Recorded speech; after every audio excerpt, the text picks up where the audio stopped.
Assalamualaikum warahmatullahi wabarakatuh.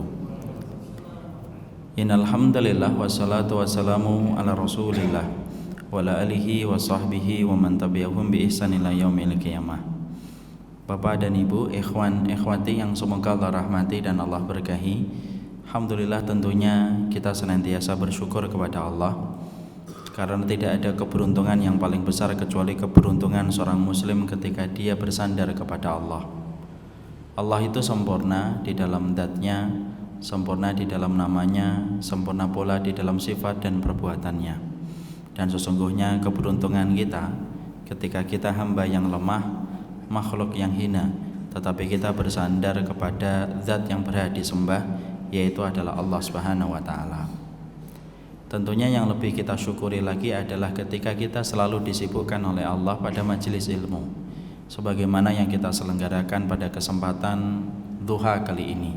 Karena sesungguhnya majelis ilmu merupakan salah satu majelis yang Allah cintai dan Allah ridhai. Makanya kita mendapati surga itu identik dengan ilmu, sebagaimana ikan identik dengan airnya. Makanya siapapun yang sedang disibukkan oleh Allah, dibolak-balikan hatinya di dalam ilmu, maka sesungguhnya dia mendapatkan kemudahan jalannya untuk mendapatkan surga. Imam Ibn Rajab Al-Hambali sampai beliau berkata, barang siapa yang ingin ditolong oleh Allah ketika melewati sirat, jembatan yang membentang antara surga dan neraka, maka hendaklah dia memperhatikan kilas balik hidupnya, apakah dia terikat dengan ilmu ataukah tidak. Karena sesungguhnya ketika masing-masing dari kita melewati sirat, ada mereka yang ditolong oleh Allah, dan yang ditolong oleh Allah yaitu adalah mereka yang sibuk di dalam ilmu.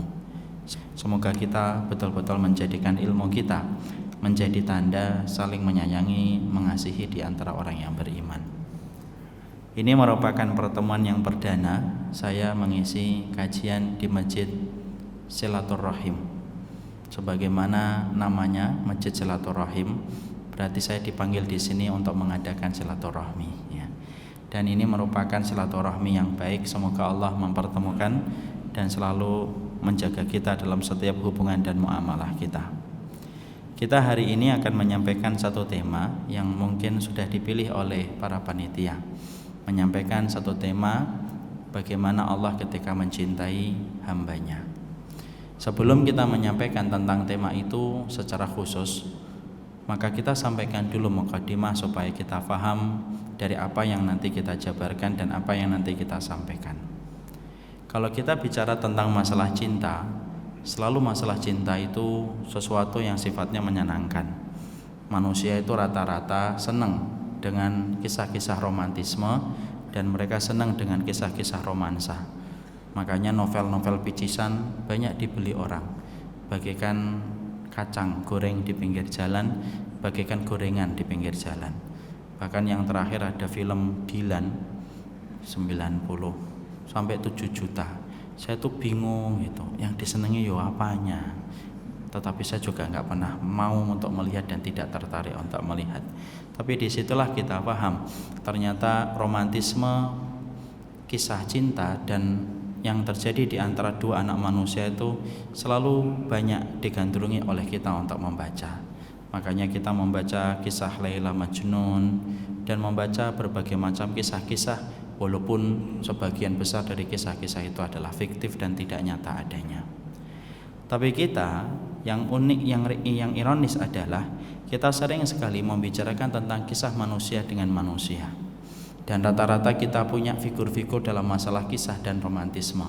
Tapi ironisnya adalah kita tidak pernah membicarakan bagaimana kisah cintanya Allah kepada makhluk. Padahal ini merupakan salah satu perkara yang paling besar dalam kehidupan kita. Tidak ada perkara yang paling besar dalam kehidupan seorang mukmin kecuali adalah ridhanya Allah. Makanya Allah menyampaikan di dalam surat At-Taubah, waridwanum minallahi akbar. Keridhaan Allah itu merupakan sesuatu yang paling gede dan paling besar dalam kehidupan manusia. Sehingga kemudian ketika Allah sudah menetapkan bahwasanya ridhonya itu merupakan sesuatu yang paling besar dalam kehidupan makhluknya, berarti kita harus paham apa itu ridhonya Allah dan apa yang Allah lakukan ketika Allah ridha dan Allah cinta, supaya kita mampu memperbaiki kualitas hidup kita, mendapatkan apa yang Allah ridhai dan apa yang Allah cintai. Saya ambilkan analogi Pak, kias yang sederhana. Bapak mungkin memiliki anak SMP. Kalau anak kita sudah SMP ketika baru senang sama perempuan, perhatikan Pak, anak kita ini kalau sudah senang sama perempuan, walaupun kita menjaga betul supaya nggak sampai semacam itu terjadi.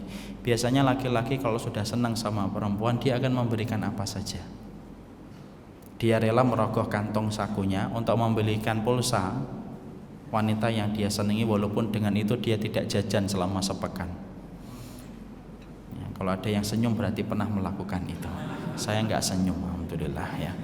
Maka kalau ada yang kemudian kita memahami itu, karena sesungguhnya kita paham laki-laki kalau sudah senang dia akan memberikan apapun yang diinginkan oleh wanita itu ketika dia sudah senang pada wanita itu, dan itu hukum alam yang sudah sering kita dapatkan.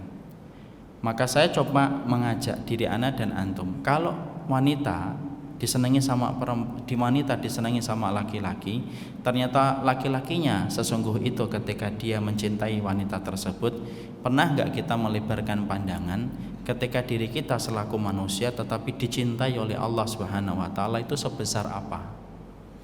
Makanya pantas kalau Allah menyampaikan waridwanum minallahi akbar, keridhaan Allah itu yang paling besar. Karena dicintai manusia saja senang, dicintai manusia aja kita gembira Pak.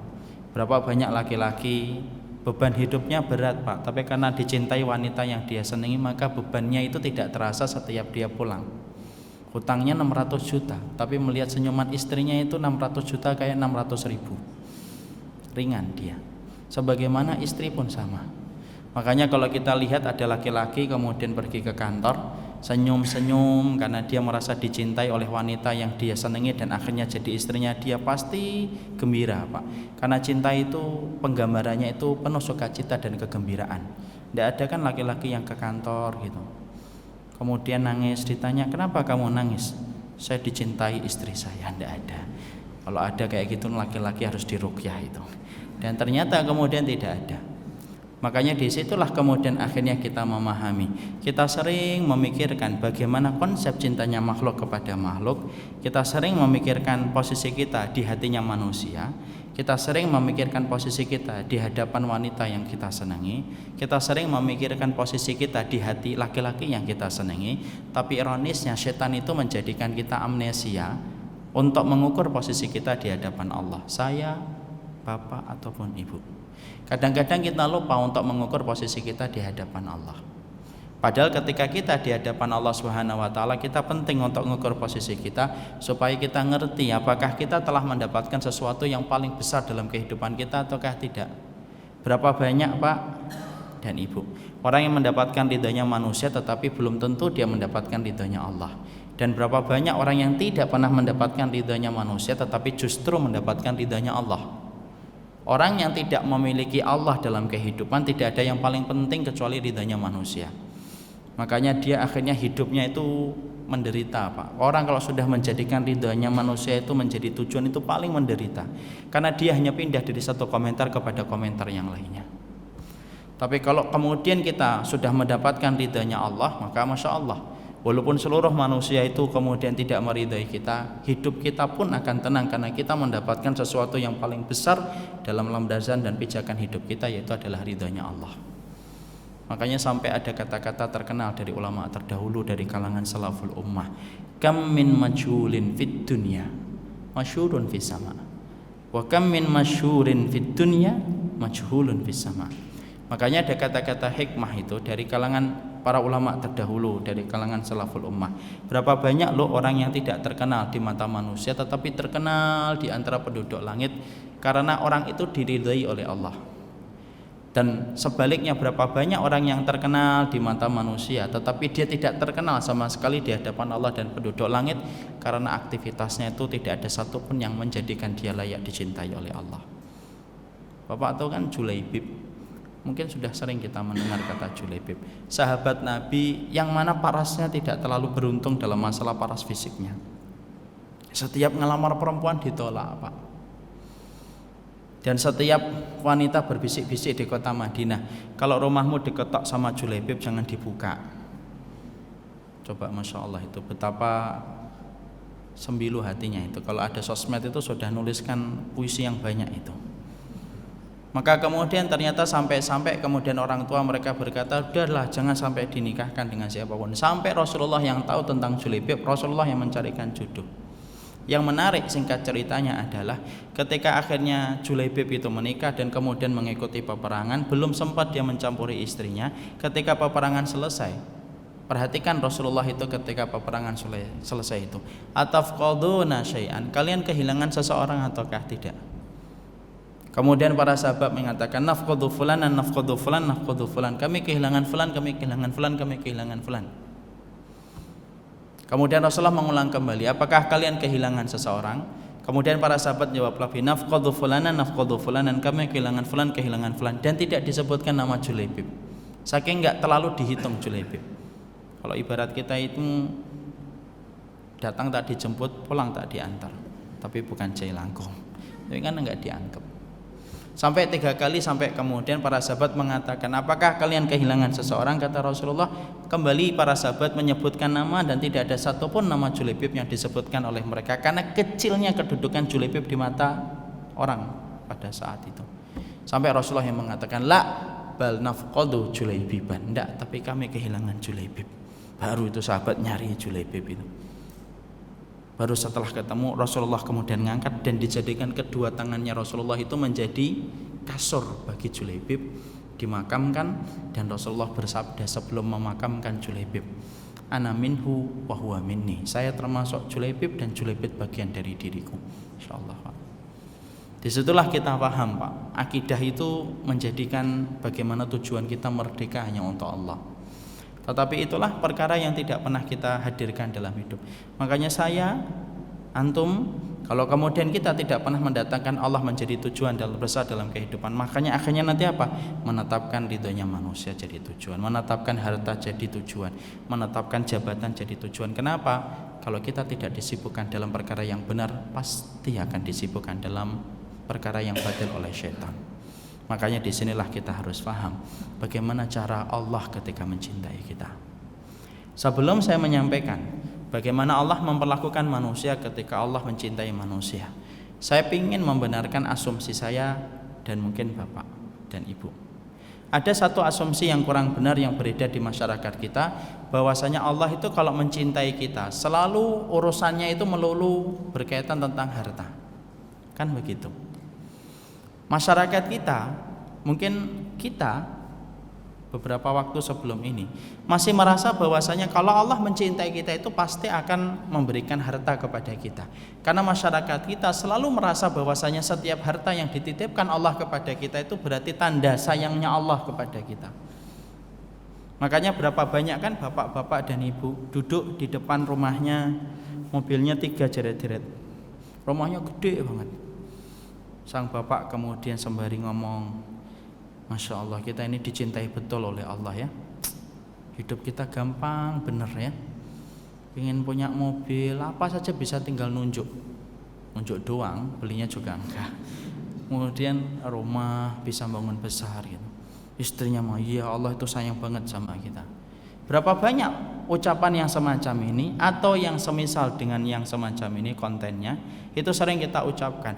Padahal jelas tidak ada satupun penjelasan dalam kitabullah dan sunnah bahwasanya cara Allah memperlakukan manusia ketika Allah cinta itu ditunjukkan dengan harta.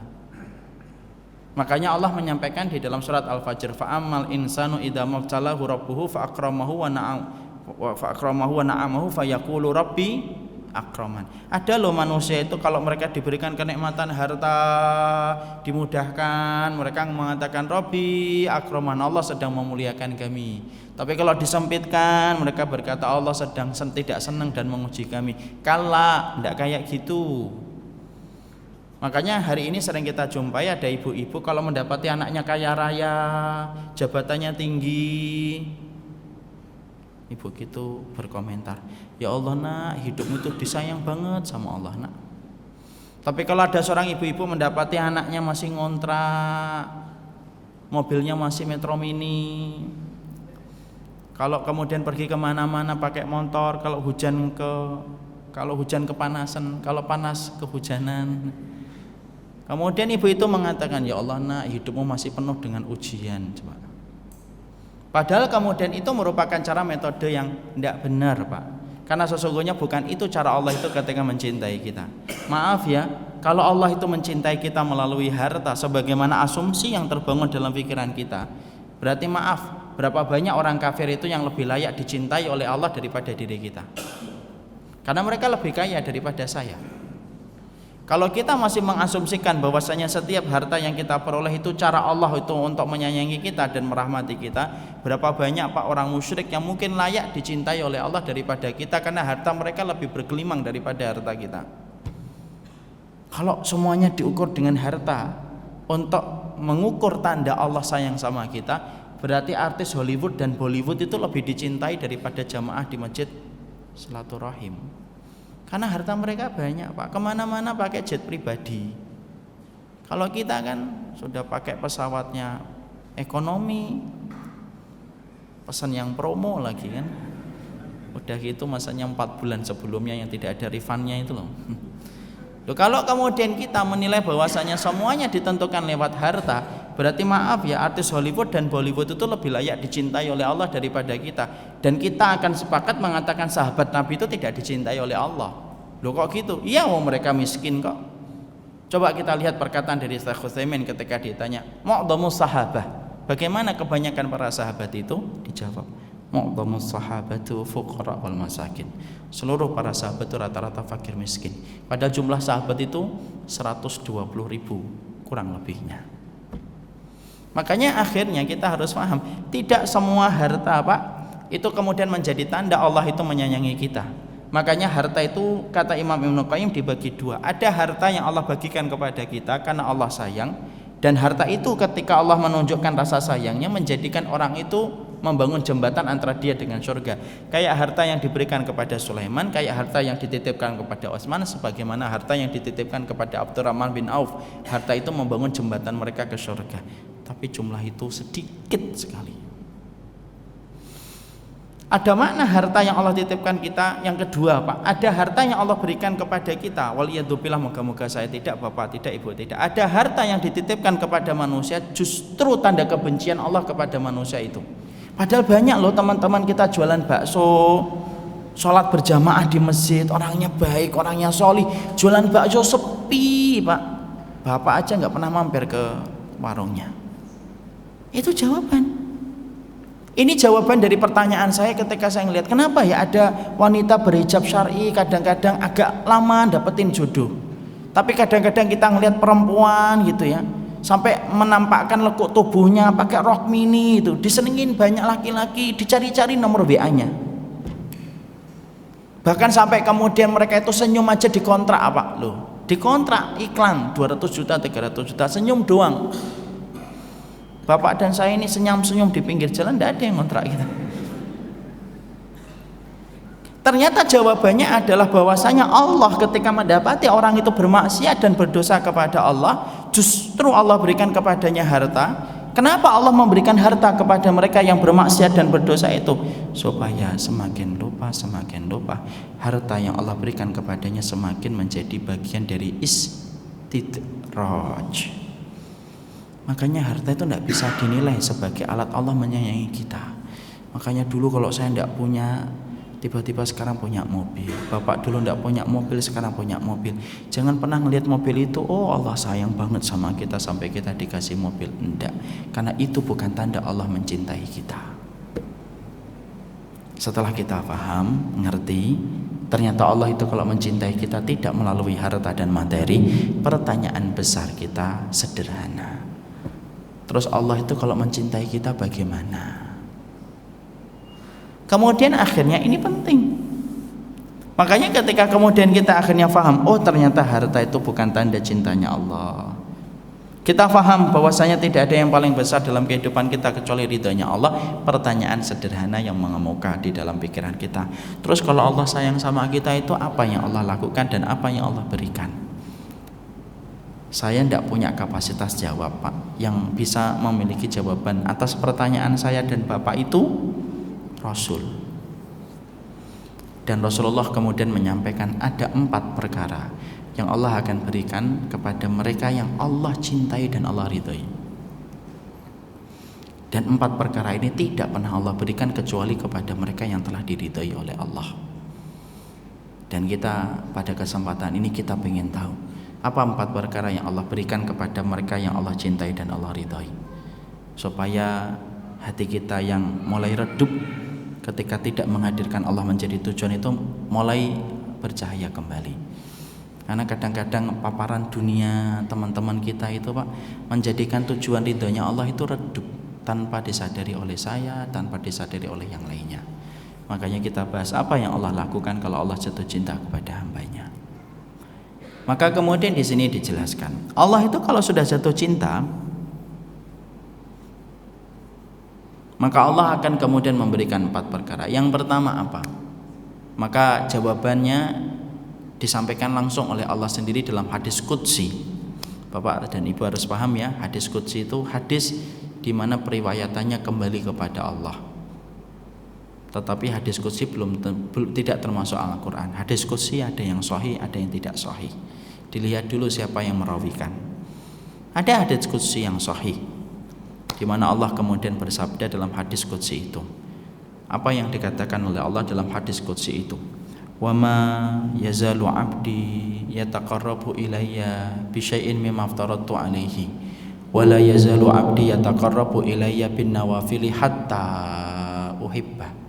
Fa in kuntu ahbabtuhu kuntu sam'ahu alladhi yasma'u bihi wa basarahu alladhi yubsiru bihi wa yadahu alladhi yabtishu biha wa rijlahu alladhi yamshi 'alayha wa la in ista'adani la'u'idannahu wa la in sa'alani la'u'tiyannahu. Rasulullah SAW kemudian menyampaikan, Masya Allah, beliau berkata dalam hadis qudsi yang dikatakan oleh Allah, Allah berfirman, aku ini kalau mendapati hambaku melakukan yang wajib, lalu mereka menambahnya dengan yang sunnah, hatta wahibbahu, sampai kemudian aku ini jatuh cinta kepada hambaku itu.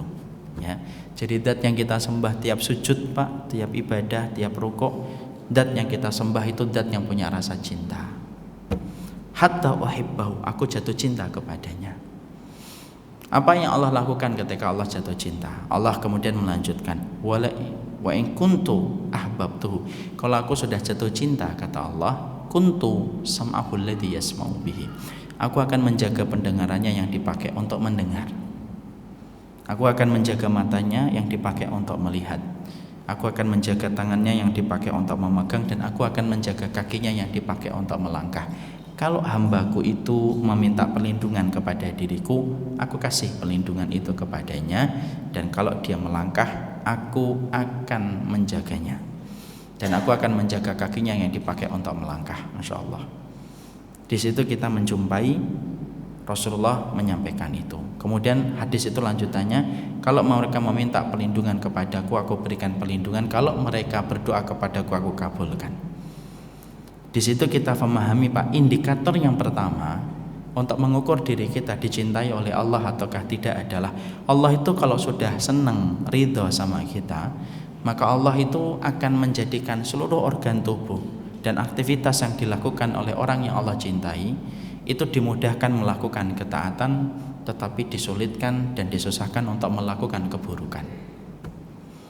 Orang yang dicintai oleh Allah akan dibutakan oleh Allah dalam tanda kutip. Bukan buta yang tidak bisa melihat, tetapi buta tidak bisa melihat kemaksiatan. Dijadikan orang yang Allah cintai itu tuli, tapi bukan tuli yang tidak bisa mendengar. Tuli tidak bisa mendengarkan dosa. Dan dijadikan orang yang Allah cintai itu lumpuh, tapi bukan lumpuh yang tidak bisa bergerak. Lumpuh dia tidak bisa mendatangi kemaksiatan dan dosa. Masya Allah. Makanya orang yang dicintai oleh Allah itu nampak ada yang kaya, ada yang miskin. Bukan masalah kaya dan miskinnya dia itu dicintai oleh Allah, tapi kalau dia dicintai oleh Allah, nampak kehidupannya itu akan dimudahkan dalam seluruh kebaikan.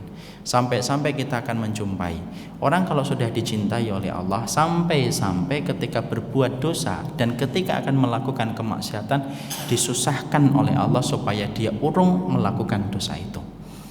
Siapa yang mampu menjaga kita dari dosa kalau bukan Allah? Siapa yang mampu menggerakkan diri kita dalam kebaikan kecuali Allah?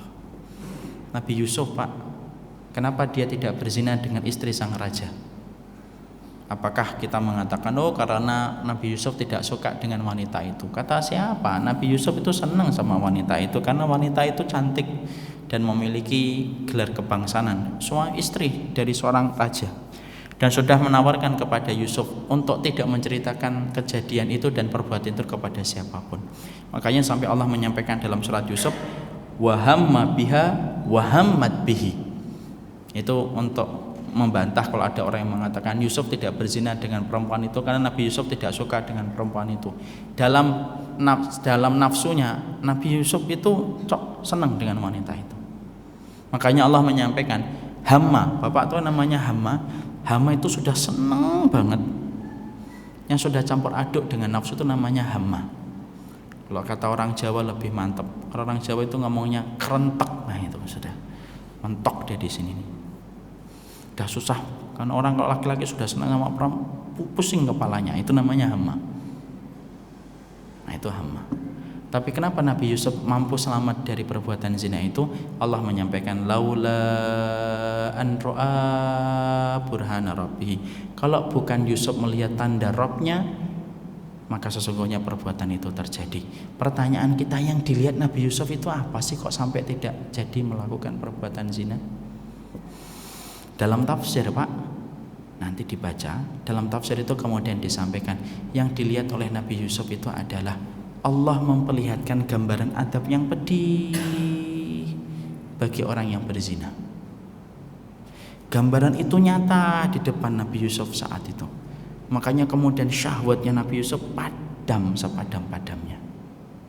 Makanya kemudian Nabi Yusuf meninggalkan istri sang raja itu. Saya tidak menyebutkan nama Zulaikha karena memang penamaan Zulaikha masih diperdebatkan oleh para ulama. Dia lari dari istri sang raja itu. Istri sang raja karena sudah hama tadi, kuat dia, ditarik Yusuf dari belakang sampai sobek ke bawah. Tuh Pak, kuatnya perempuan segmen itu kalau sudah hama dia. Tapi Masya Allah, di situ kita mendapati kenapa Allah mengirimkan kepada Nabi Yusuf itu sebuah gambaran adab. Karena Nabi Yusuf dicintai oleh Allah, diridhoi oleh Allah. Allah mudahkan dia, Allah sulitkan dia untuk berbuat kemaksiatan. Makanya dari situ kita mengetahui itulah cara Allah ketika menjaga manusia. Makanya saya teringat ya, ada sebuah kisah. Mungkin Bapak pernah mendengar ada seseorang yang bernama Abu Bakar. Tapi bukan Abu Bakar As-Siddiq, namanya Abu Bakar Al-Miski. Abu Bakar Al-Miski ini salah satu orang yang dicintai oleh Allah kalau kita menerjemahkan hadis yang tadi kita baca. Abu Bakar ini bukan Abu Bakar As-Siddiq ya, Abu Bakar di era tabi'ut tabi'in. Abu Bakar ini orangnya tampan, Pak, parasnya Masya Allah tampan, orangnya solih ya. Makanya kalau bahasa wanita sekarang itu orangnya cool banget. Makanya kemudian banyak wanita itu senang sama Abu Bakar. Dan orangnya memang betul-betul palente, tapi baik, tapi solih. Sampai ada wanita tergila-gila sama Abu Bakar. Sampai kemudian ada wanita ini merencanakan sesuatu yang jahat kepada Abu Bakar. Karena saking senangnya sama Abu Bakar dan cintanya tidak terlampiaskan. Sampai kemudian setan membantu wanita itu untuk menyusun strategi bagaimana dia bisa menjebak Abu Bakar supaya Abu Bakar itu menjadi miliknya. Apa yang dilakukan wanita itu? Wanita itu kemudian mengundang Abu Bakar atas nama orang lain ketika meminta bantuan, dan Abu Bakar datang ke rumah itu. Ketika datang ke rumah itu, dia baru sadar ketika yang memanggilnya itu adalah seorang wanita. Wanita itu ketika mendapati Abu Bakar masuk ke dalam rumahnya, langsung buru-buru ditutup pintu rumah itu, kuncinya dipegang. Abu Bakar kemudian mencoba mendobrak pintu, tetapi wanita itu tidak membukakan pintu itu, sembari wanita itu mengancam, kalau kamu keluar dari pintu itu, saya akan sobek baju saya dan saya akan cerita kepada seluruh orang di kampung ini bahwasanya kamu datang ke rumah saya dan memperkosa saya. Masya Allah, itu pilihannya kan berat. Atau kamu bersama saya menjadi milik saya, maka semua yang saya sampaikan itu tidak akan pernah saya lakukan. Masya Allah. Memang makarnya wanita kalau sudah jahat itu Masya Allah. Makanya Allah sampai menyebut inna kaidahunna azim, makarnya wanita itu gede. Makanya kemudian Abu Bakar bingung gitu, akhirnya dia luruh dia. Ketika saat itu ketika luruh, maka kemudian Abu Bakar diem gitu. Kemudian wanita itu sudah mulai membuka dari apa yang dia kenakan itu, mengajak Abu Bakar untuk berzina. Maka kemudian Abu Bakar itu betul-betul bingung. Di satu sisi dia akan berzina, diajak wanita dipaksa untuk berzina. Di satu sisi kemudian dia kalau kabur maka dia akan dituduh sebagai orang yang memerkosa dan akibatnya juga buruk. Tahu Pak? Allah tiba-tiba memberikan ilham kepadanya sebagaimana ilham yang Allah berikan kepada ibunya Musa ketika bingung, ini Musa diapain ini? Karena laki-laki. Allah berikan ilham kepada ibunya Musa, alirkan Musa itu di atas aliran sungai Nil. Allah sama itu memberikan ilham kepada Abu Bakar. Saat itu Abu Bakar ketika mendapati itu, Abu Bakar kemudian mikir, ya sudah gini aja, kalau memang kamu pingin bersama dengan saya, izinkan saya ke kamar mandi dulu. Izinkan saya ke kamar mandi dulu. Nanti setelah habis kamar mandi saya akan turutin apa yang kamu mau. Dan tidak ada yang menjadikan dia berpikir kamar mandi kecuali Allah. Karena tidak ada satupun yang kita lakukan kecuali semua merupakan bagian dari pertolongan Allah dalam kehidupan orang yang beriman. Abu Bakar itu langsung mikir kamar mandi, tak mikirnya kamar mandi. Kemudian wanita itu senang ketika rencananya tampak mulai berhasil. Diizinkan sana pergi sana. Dia langsung pergi ke kamar mandi, Pak. Ketika pergi ke kamar mandi, maka kemudian apa yang dilakukan? Allah itu seakan-akan bimbing itu seorang Abu Bakar itu. Ini kisahnya nyata di dalam kitab-kitab para ulama, dalam sirah-sirah para ulama tabi'in, tabi'ut tabi'in. Maka kemudian akhirnya Abu Bakar masuk ke kamar mandi itu, dan yang dilakukan olehnya itu apa? Mencari kotoran yang bisa dia jumpai di kamar mandi wanita itu. Dan betul-betul Allah cabut rasa jijik di dalam hatinya. Dicabut itu rasa jijiknya itu, dirogoh semua tempat-tempat kotoran itu sampai ke tempat-tempat WC-nya, seluruhnya ketika mendapatkan kotoran dan tainya itu kemudian dilumurkan ke seluruh tubuhnya, seluruhnya dari ujung rambut sampai ini. Tidak usah dibayangin, direnungi ini. Jangan sampai pulang ke rumah ditanya tadi kajiannya apa, dilumuri dengan tai. Ndak, itu bukan yang paling penting. Makanya jangan dibayangin, direnungi, kisah itu direnungi. Maka dari kemudian rambutnya sampai kemudian ujung kakinya dilumuri dengan tai itu tanpa ada rasa jijik dan tidak muntah, Pak. Maka setelah itu kemudian dia keluar. Ketika keluar itu sang perempuan yang sudah menyambutnya dengan sebagian bagian yang sudah terbuka kaget, tidak pernah menduga itu akan dilakukan oleh laki-laki yang dia senangi. Marah, dia tutup hidungnya dalam kondisi murka dia. Dilempari Abu Bakar dengan benda-benda yang ada, akhirnya dibuka kunci pintu rumahnya, diusir Abu Bakar. Persis sebagaimana yang diinginkan oleh Abu Bakar. Masya Allah, Abu Bakar pulang. Ini kisah nyata, ini bukan skenario dan fiktif. Abu Bakar pulang, kemudian dia mandi, dia bersyukur, dia sujud syukur ketika mendapati dirinya lolos dari perbuatan zina. Masya Allah loh, kita harus paham zina itu dosa besar, betul itu dosa zina. Tidak ada dosa yang paling besar setelah kemudian kesyirikan kecuali salah satunya zina. Makanya sampai kemudian kita harus paham, sampai Imam Syafi'i mengatakan az-zina dainun, zina itu utang, wa qada'uhu fi ahli. Orang yang sampai berzina hati-hati membayarnya nanti lewat keturunannya.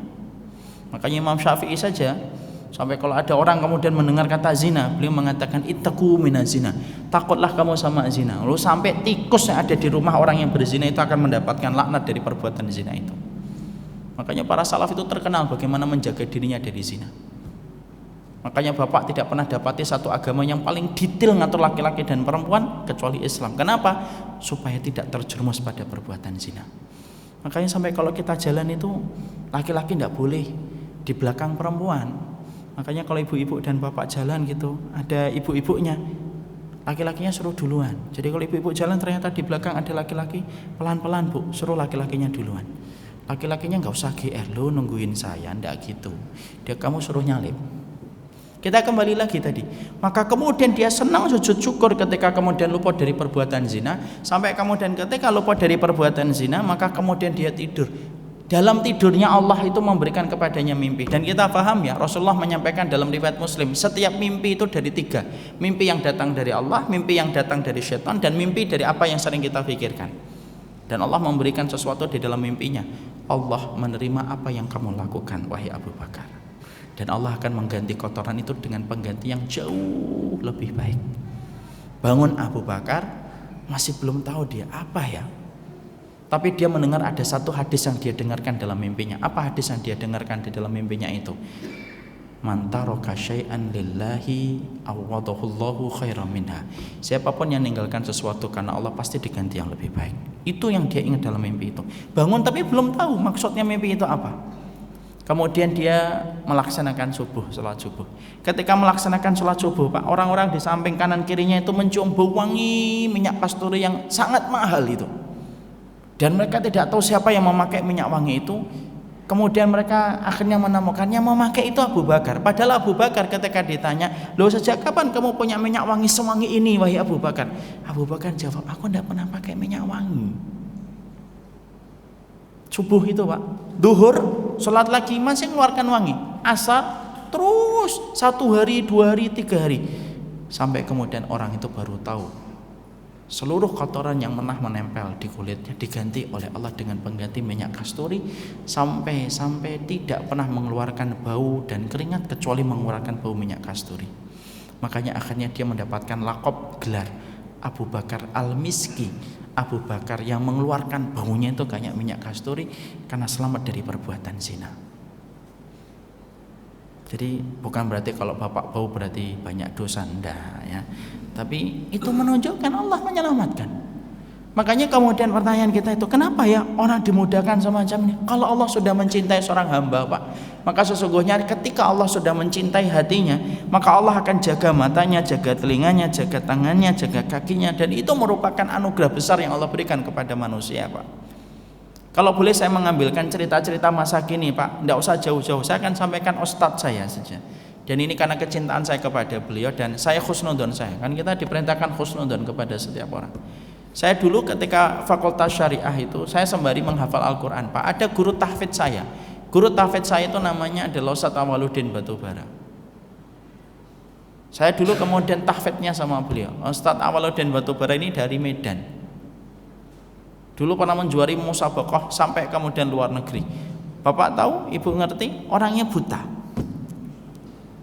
Tapi hafal Quran. Hafalan Qurannya bukan hanya hafal Al-Quran, tetapi sampai nomor ayat. Ya, kalau ada yang mungkin pernah kenal beliau, mungkin masjid sini pernah didatangi beliau, saya nggak ngerti. Ustaz Awaluddin Batubara, 4 tahun 5 tahun yang lalu beliau meninggal dunia. Orangnya buta, Pak. Yang membuat saya kagum, seluruh muridnya nggak banyak, cuma 20 saat itu yang diterima beliau itu. Seluruhnya itu LC dan calon MA. Padahal beliau cuma tamatan SMP. Hafalan Qurannya jangan nanya, Masya Allah itu hafalan Qurannya itu. Kalau kita nyetorkan hafalan sama beliau, nanti kita nyetor gitu ya, kita menyebutkan ayat itu. Nanti kemudian dia itu nggak usah disebutkan nomor ayatnya, Pak. Dia nanti mengingatkan, tadi ayat ke-43 antum kurang benar, ayat yang ke-48 agak kurang panjang, ayat yang ke-51 kurang pendek. Coba. Padahal buta, Pak. Padahal menghafalkan ayat itu yang paling susah itu nomor ayatnya, Pak. Kalau Bapak mungkin ayatnya dan nomor ayatnya. Tapi kalau sudah hafal itu nomor ayatnya susah, Pak. Contoh bahwa saya menghafalkan nomor ayat itu susah. Saya tanya kepada Bapak, minal jinnati wan nas, ayat berapa, Pak? Pasti Bapak akan hitung dulu. Qul a'udzu birabbin nas, malikin nas, ilahin nas. Itu pun aja masih bingung. Min syarril waswasil khannas sama minal jinnati 1 ayat atau 2 ayat Ustaz, kan? Loh, beliau itu sampai nomor ayat, Pak. Makanya sampai kami murid-muridnya itu tidak ada yang pernah mau kemudian ngangkat suara kami itu, karena kami ngerti kedudukan Quran di dalam hatinya, Pak. Itu kayak di dalam hatinya itu ada Quran. Kalau kami itu, saya tuh kalau ngeliatin beliau gitu kalau lagi duduk gitu ya, kadang-kadang beliau kan tidak tahu kalau kita duduk di sampingnya itu. Itu saya kayak ngeliat di dalam hati itu kayak Quran sedang dibuka-buka gitu. Buta, Pak, buta. Pernah itu kayak saya ngobrol-ngobrol ringan itu ketika waktu longgar sore-sore gitu. Kemudian saya nyoba nanya, Ustadz kalau dari bawah bisa nggak menghafalkan? Bisa, insya Allah gitu. Antum pengen saya menghafalkan surat apa dari bawah? Surat An-Naba aja Ustadz, nggak usah panjang-panjang. Itu dari bawah, Pak, An-Naba itu sampai ke atas. Kalau Bapak dari atas ke bawah belum hafal, dari tengah ke bawah juga belum hafal, dari bawah ke bawah juga nggak hafal. Beliau bukan dari atas ke bawah, dari bawah ke atas hafal Pak. Dan tidak ada yang salah itu, karena saya buka kan, karena saya tidak hafal dari bawah, saya hafalnya dari atas. Saya itu hafal, ya Allah tidak ada yang salah. Masya Allah itu beliau. Maka saya kemudian nanya sama beliau, dulu mulai menghafal Quran dari mana Ustaz? Dari SMP menghafal Quran. Saya tuh mikir gitu ya, siapa yang mengarahkan beliau? Padahal biasanya profesi orang yang buta itu yang nggak jauh-jauh dari mijit gitu loh. Tapi beliau itu bisa menghafalkan Al-Quran. Ada temannya beliau pernah datang ke pondok saat itu, karena pondoknya itu bersama dengan Ustaz Khalil Ridwan yang ada di Pasar Rebo. Saya ikut sama beliau dulu, tahfidnya itu ikut. Itu temannya pernah datang cerita sama saya, antum tahu nggak teman Ustaz antum ini, Ustaz Awaludin ini, dulu ketika menghafalkan Quran itu membuat kami itu, masya Allah, luar biasa hafalannya itu. Pernah kami akan ujian surat Yusuf. Kami akan ujian surat Yusuf. Masya Allah. Ketika kami akan ujian surat Yusuf itu semuanya itu murojaah, semua itu ngulang-ngulang hafalan Quran. Tidak terkecuali surat Ustaz Awaludin ketika masih muda. Loh, Awaludin ini ketika sedang mengulang-ulang hafalan surat Yusuf, kecapean, keletihan, tidur di atas sajadah. Ketika tertidur ngigo, Pak. Ngigonya surat Yusuf. Dari awal sampai akhir, tidak ada yang salah. Loh, sampai temannya satu bangsal itu geleng-geleng, ya Allah ngigo surat Yusuf, tidak ada yang salah. Kita ngigo, tidak hafal. Ngigo surat Yusuf sampai kemudian ini apa? Sampai ketika bangun, anak di sampingnya, anak ngomong. Setelah dia bangun, dia kemudian memperbaiki wudhu. Setelah itu kemudian dia mau menghafal lagi. Mau ngapain, Din? Panggilannya Waludin. Ngapain, Din? Mau murojaah surat Yusuf, mau mengulang-ulang hafalan surat Yusuf. Halah, ndak usah diulang-ulang, Din. Oh, ngatum ngigo aja ndak ada yang salah, apalagi sadar gitu. Insya Allah itu. Coba kalau Bapak melihat beliau seperti kenikmatan saya, alhamdulillah banget saya pernah ketemu sama beliau. Orangnya dia terkenal, Pak. Tapi saya itu kalau ngelihat beliau itu kayak Quran itu ada di hatinya itu, buka kanan kiri gitu. Jadi kalau kita Bapak nanya tiba-tiba Ustaz Al-Baqarah 47 apa? Enggak lama, Pak. Langsung dia akan membacakan itu. Coba. Ustaz kemudian Al-Kahfi ayat yang ke-27 Ustaz. Tek gitu langsung nyambung dia. Coba. Padahal buta. Padahal ketika menghafalkan Quran itu prosesnya harus 2 kali. Prosesnya kemudian dia dengar dulu, setelah itu diulang lagi, dengar lagi, baru kemudian ini. Dan itu hafal. Kalau kita bertemu orang semacam itu, apa prasangka yang kita berikan kepada mereka? Simpel, sederhana. Mungkin Allah cintai mereka sampai Allah jadikan matanya buta tetapi hatinya hidup untuk menghafalkan Quran. Padahal kita ngerti ya, orang yang bersama Al-Quran itu kan mulia. Malaikat yang membawa Al-Quran turun menjadi malaikat yang paling mulia, malaikat Jibril. Nabi yang mendapatkan Al-Quran menjadi nabi yang paling mulia, Muhammad SAW. Malam yang kemudian diturunkan Al-Quran menjadi malam yang paling mulia, Lailatul Qadar.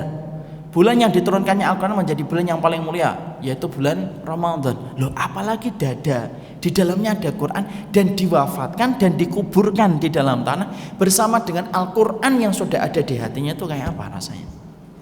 Dan orang yang hafal Quran itu harus disiplin, Pak. Saya yakini ya, nanti kalau Bapak ketemu dengan orang hafal Quran itu hormatin itu.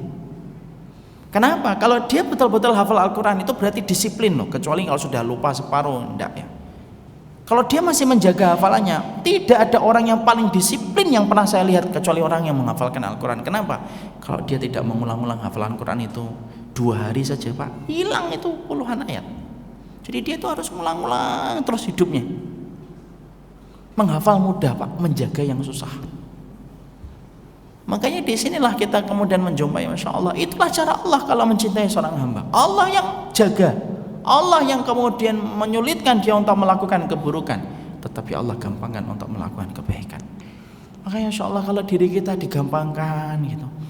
Maaf ya kalau khusnudon Bapak ada jadi pengurus masjid, itu berarti mungkin Allah mencintai Bapak, diarahkan yuk ngurusin masjid, jangan ngurusin mall.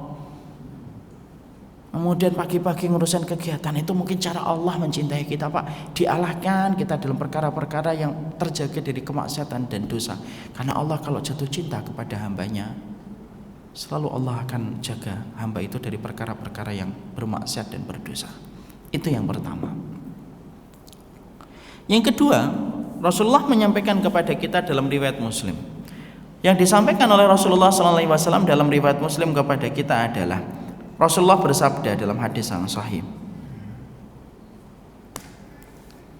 Rasulullah bersabda, "Innallaha idza ahabba 'abdan da'a Jibril faqala ya Jibrilu inni uhibbu fulanan fa ahibbuhu fayuhibbuhu fayunadi fi ahli sama innallaha yuhibbu fulanan fa ahibbuhu fayuhibbunahu wa yad'u lahul qabul fil ardi."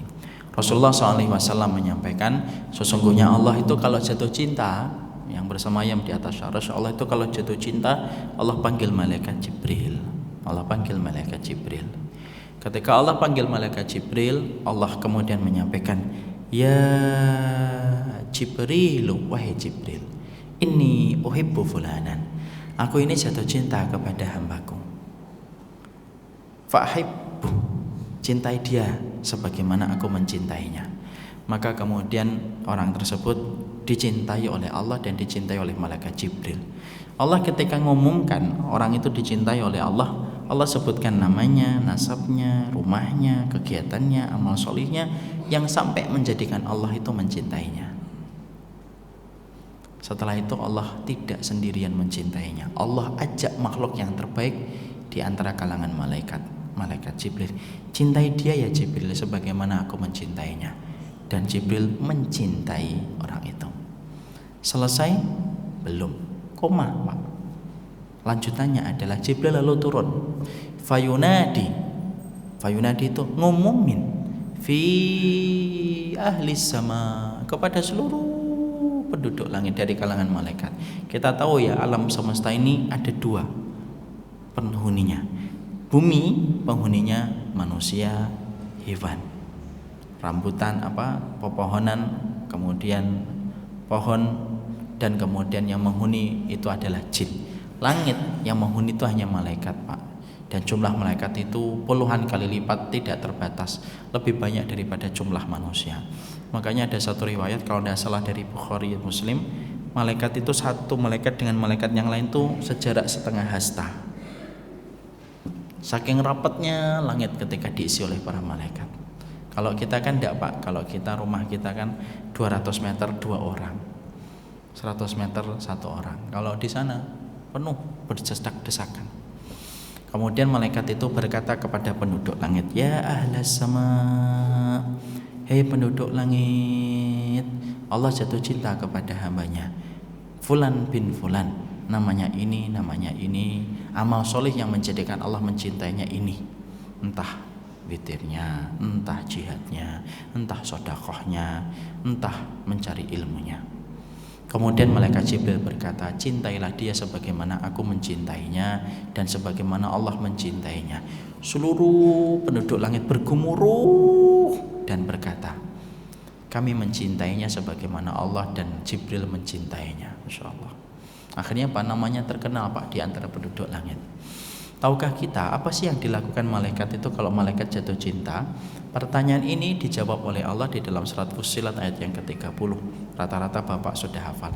Innal ladzina qalu rabbunallah tsumma istaqamu tatanazzalu alaihimul malaikah alla takhafu wa la tahzanu wa abshiru bil jannati allati kuntum tu'adun. Allah menyampaikan kepada kita, orang yang mengatakan Rabb kami adalah Allah, kemudian dia istiqamah, turun itu kepada mereka itu malah malaikat. Turunnya itu bukan sekali, tapi tatanazzal. Bapak kalau paham nahwu sharaf, tatanazzal itu dari kata tatafa'al, artinya berkali-kali. Jadi turunnya malaikat tak sekali, naik lagi, turun lagi, naik lagi, turun lagi. Ngapain malaikat itu diturunkan? Menguatkan orang yang telah mereka cintai dan dicintai oleh Allah, dengan mereka mengatakan alla takhafu, jangan takut. Artinya apa? Jangan takut dalam urusan dunia. Wala tahzanu, jangan sedih terhadap apa yang tidak jadi kamu dapatkan. Wa abshiru bil jannati allati kuntum tu'adun, bergembiralah terhadap kabar gembira surga yang telah dijanjikan oleh Allah. Makanya, Pak, Orang solih itu kalau Allah mengkuatkan itu tidak melalui postur tubuh yang kuat dan fisik yang kuat, enggak Pak. Kadang-kadang orang yang dicintai oleh Allah itu dikuatkan melalui hati Pak. Makanya maaf ya Pak, pernah nggak Bapak ngelihat ada jamaah ketika imamnya baca panjang gitu, dia sehat gitu, bahkan kemudian bisa naik sepeda 50 kilo gitu, tapi giliran imamnya panjang dikit gemeter kakinya, pegel ya. Padahal orangnya kuat, makanannya mahal, gizinya terpenuhi. Tapi kadang-kadang kita lihat ada orang yang kelihatannya kurus gitu. Ibaratnya gizinya tidak tercukupi, tapi giliran sholat itu walaupun 1 juz 1 rakaat itu tenang saja di belakang imamnya. Di situ kita paham Allah itu kalau mengkuatkan orang itu mengkuatkan hatinya dulu. Makanya ketika sudah dikuatkan malaikat, saya dulu Pak baca itu mikir ya, dikuatkan malaikat itu ya kayak apa ya kuatnya gitu ya. Itulah bedanya kita sama orang solih Pak. Orang solih itu Masya Allah Pak, ujiannya banyak gitu, tapi pertolongan Allah lebih besar. Apa pertolongan Allah itu? Salah satunya dikuatkan hatinya oleh malaikat. Loh, dikuatkan hati oleh malaikat itu kayak apa rasanya? Saya tuh berpikir sederhana Pak. Kita kan sering ya mendengar motivator. Saya dulu termasuk orang yang sering dengar Bapak Mario Teguh gitu ya. Ada motivator Mario Teguh, Ari Ginanjar, Andre Wongso, motivator-motivator terkenal di Indonesia, khususnya di Jakarta. Bayarannya mahal betul itu Pak. Ngikutin training mereka bisa 4 juta, 5 juta. Dan orang itu ramai untuk ngikutin itu. Training ketika mereka mengadakan itu orang bisa berubah cara pandangnya. Saya tuh mikir sederhana saja. Loh kalau dikuatkan motivator itu aja kuat, apalagi ketika dikuatkan oleh malaikat itu sekuat apa? Makanya orang beriman gitu, ujiannya banyak gitu, tapi kenapa kok bisa tersenyum? Karena diberikan pertolongan oleh malaikat Pak, yang tidak pernah kelihatan oleh kasat mata kita. Bapak tahu nggak orang yang paling mengagumkan yang pernah saya lihat itu? Bukan orang Mekah, bukan orang Madinah. Mekah dan Madinah bagus Masya Allah. Tapi yang membuat saya kagum itu orang mana? Orang Syam Pak, orang Suriah. Ujiannya banyak betul Pak. Rumahnya hancur, dibebani dengan mortal, rudal gitu. Tapi Nana tidak pernah dapati di antara mereka itu yang pernah menggugat takdir. Selalu kalau tasbih, Allahu Karim, Allahu Karim, Allah itu maha baik, Allah itu maha baik. Kenapa ya kok sekuat itu mereka? Ya karena mereka dikuatkan malaikat yang tidak kelihatan kasat mata. Makanya kalau orang sudah dikuatkan malaikat Pak, melakukan kebaikan itu cepat mereka cepat lakukan itu. Kalau kita bukan termasuk orang yang dimelakukan malaikat itu, makanya kalau kita melakukan kebaikan kok nggak jadi-jadi ya? Itu biasanya mungkin karena kita belum dibantu malaikat Pak. Pengen sholat malam alarm 2, 3, 4 sudah hidup gitu, tapi malam tek tek tek tek tek, kita kan lagi tidur lagi. Mungkin saya kalau ketika matikan alarm itu bukan termasuk orang yang dibantu malaikat akhirnya. Makanya orang kalau sudah dibantu oleh malaikat itu azamnya itu kuat gitu loh. Makanya salah satu orang yang dibantu malaikat itu orang yang bertobat. Lihat orang kalau sudah tobat hijrah Pak, kadang-kadang ujiannya berat betul, tapi kok masih bisa tegar gitu loh. Itu loh malaikat itu. Saya itu pernah loh, ini mungkin kisah ini mungkin Bapak pernah dengerin di YouTube, tapi saya ulang lah untuk supaya ingat kembali. Saya tuh pernah Pak di Suriah di rumah sakit di rumah sakit perbatasan itu. Ada ibu-ibu itu kemudian di rumah sakit itu datang. Kemudian gula darahnya dicek, karena saat itu saya menemani dokter-dokter dari UGM. Mereka nggak bisa bahasa Arab, saya penerjemah dan dai-nya. Dokter itu kemudian ngecek gitu, gulanya 500 Pak. Kemudian dokter itu ngomong sama saya itu, Ustadz kasih tahu beliau supaya jangan banyak makan. Saya tuh ya karena saya menerjemah ya saya terjemahin aja, Bu jangan banyak makan ya. Ibu itu ngeliatin saya gitu, waduh apa yang salah ini gitu.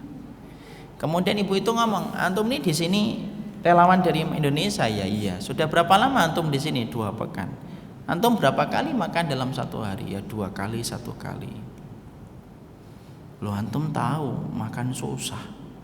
Loh antum kok mengatakan saya supaya jangan banyak makan, itu gimana?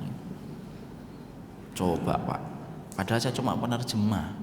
Saya mau ngomong itu loh dokternya, bukan saya. Saya penerjemah. Tapi yang ndak tega wong lagi dapat musibah ya. Ya Bu, ya ya Amah, afwan, akhtana. Saya ngomong sama kamu dan dokter, ya dokter ini kita di daerah perang, masa jangan banyak makan, gimana sih dok? Oh iya Ustaz, afwan saya lupa. Nah dokter ini ngomong lagi, jangan ibu supaya ngendorkan pikiran Ustaz, supaya agak tenang hidupnya, karena biasanya dari pikiran yang terlalu berat. Oh lagi perang kok, ya sudah, namanya penerjemah ya saya. Ibu maaf ya, jangan banyak pikiran. Ibu tuh ngeliatin lagi, waduh nasib saya ini. Ngeliatin saya nangis Pak, karena saat itu udara di Suriah itu 3-0 itu, pakaian saya tebel banget itu, berlapis 5 itu, jaketnya double. Ya orang tropis ke tempat dingin Pak, apalagi orang Bekasi kan nggak kuat dingin. Kemudian nangis itu, dipegang itu bahu saya ini, pegang bahu saya ini. Saya mau nampai, beliau ini lagi sedih, dan maksudnya mungkin dia ingat anaknya, dan betul prasangka saya. Dia mengatakan anak saya itu 2, kalau mati dikubur di mana oleh mereka, rezim Asad ini. Kalau kemudian mereka masih hidup di penjara mana? Kok antum bilang saya jangan banyak mikir? Loh yang memikirkan anak saya siapa kalau bukan saya? Nangis Pak, saya diem aja. Saya ingat ibu saya saat itu langsung. Sepuh Pak, umurnya 57 atau 58. Nangis itu. Apa yang membuat saya kagum itu? Nangis lagi kenceng-kencengnya, lagi banyak-banyaknya air mata. Tiba-tiba berhenti. Bapak tuh zikirnya apa?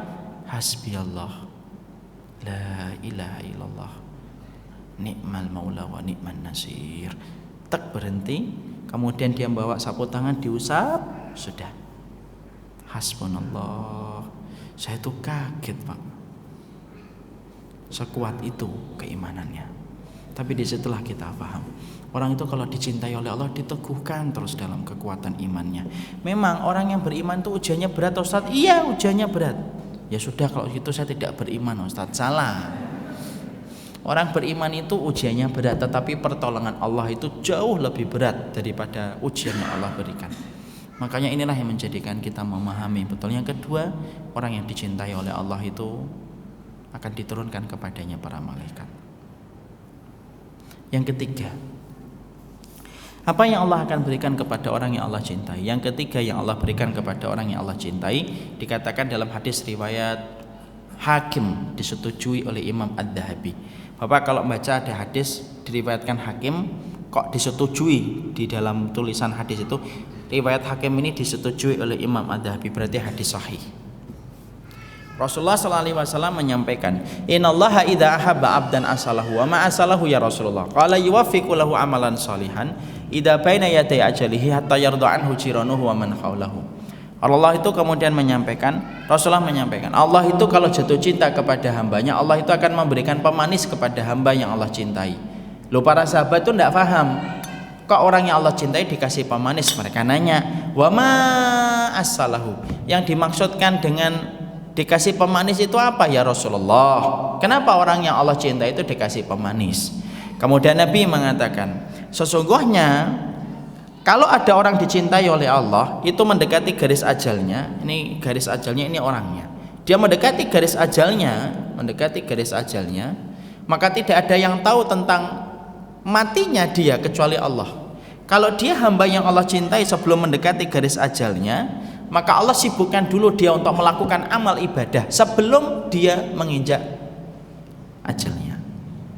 Setelah sibuk beribadah, baru dia menginjak garis ajalnya ketika sedang disibukkan oleh Allah dalam ibadah.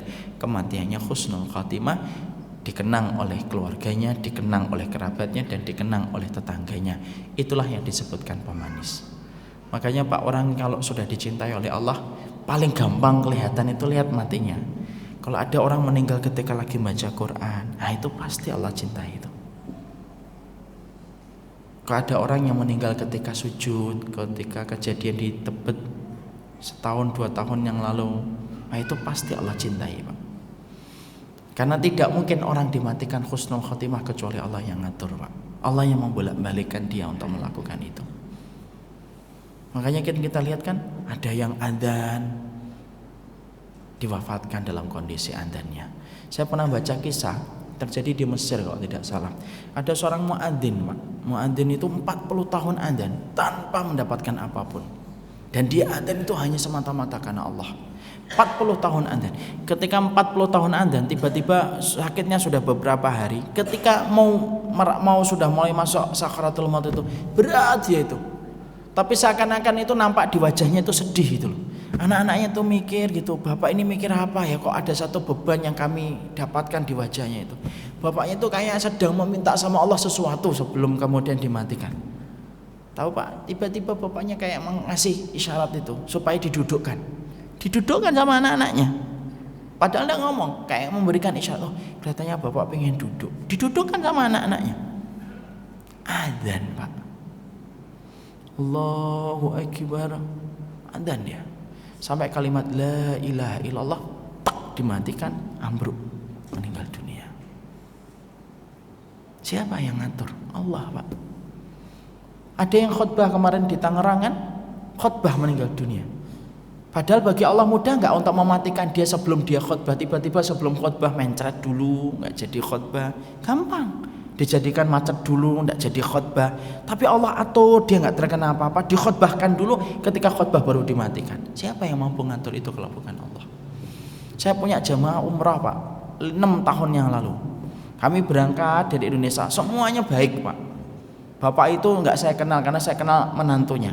Baik, nggak ada masalah. Di Mekah, di Madinah nggak ada masalah. Ketika giliran kami umrah, kemudian sampai di Mekah itu malam, singkat ceritanya beliau jatuh terbentur, dibawa ke dokter tidak mau, tetap pingin untuk umrah. Dia ngomong nggak apa-apa Ustaz, nggak apa-apa, padahal sepuh beliau itu.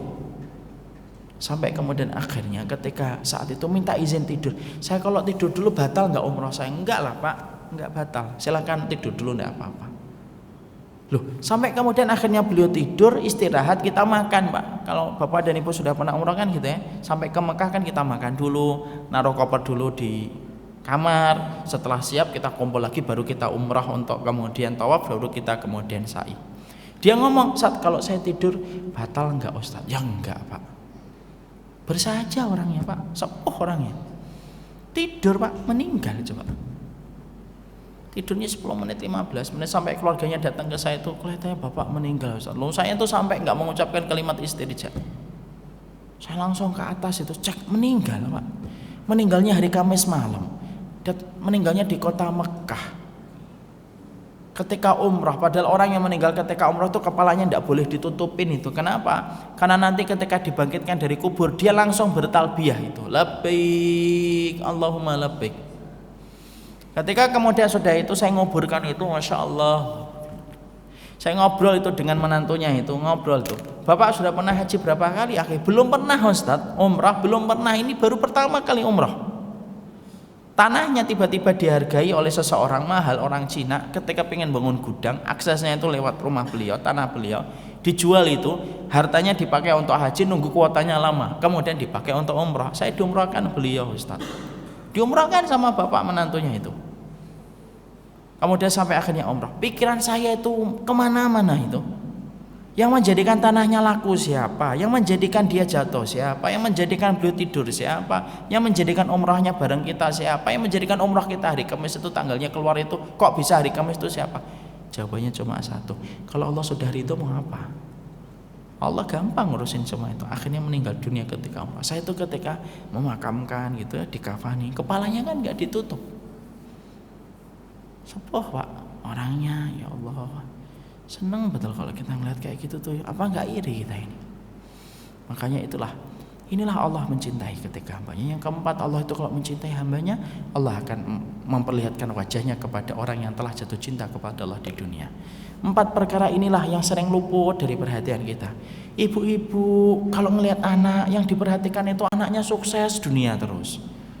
Ada seorang bapak ketika ngelihat anak, yang diperhatikan anaknya itu nanti kerja di mana, terus dunia itu. Kalau kita tidak sibuk dengan sesuatu yang paling besar, kita pasti disibukkan dengan sesuatu yang kecil Pak. Makanya ini apa yang saya sampaikan ini mengingatkan saya sendiri, karena orang yang menyampaikan itu harusnya pertama kali yang mendapatkan nasihat dari apa yang dia sampaikan. Tapi di situ kita menjumpai dan disitulah kita mendapati bahwasanya Masya Allah, ternyata kita menjumpai dan kita mendapatkan orang-orang yang mereka itu luar biasa dicintai oleh Allah semacam itu. Semoga Allah memberkahi kita, semoga tujuan hidup kita kembali benar, semoga tidak ada keinginan kita kecuali mendapatkan yang paling berat dalam kehidupan kita. Ini yang dapat saya sampaikan. Kelihatannya dari wajahnya sudah pada paham. Jadi insya Allah tidak usah dibuka pertanyaan. Jadi karena sudah mau jam 12. Kalau ada yang ingin bertanya bagaimana cara mendapatkan cintanya Allah, nanti coba dibaca surat Ali Imran 31. Dibuka tafsirnya. Tadi saya ngomongkan plastiknya dibuka dulu, tafsirnya nanti di situ ada jawaban bagaimana cara kita untuk mendapatkan cintanya Allah. Ini yang dapat saya sampaikan. Maaf kalau ada kata-kata yang salah, pemenggalan kata-kata yang kurang benar, saya mohon maaf sebesar-besarnya. Semoga Allah memberikan keberkahan untuk kita semuanya, dan semoga Allah memberikan kebaikan dalam setiap langkah kehidupan kita. Subhanakallahumma wa bihamdika asyhadu an la ilaha illa anta astaghfiruka wa atubu ilaik. Assalamualaikum warahmatullahi wabarakatuh.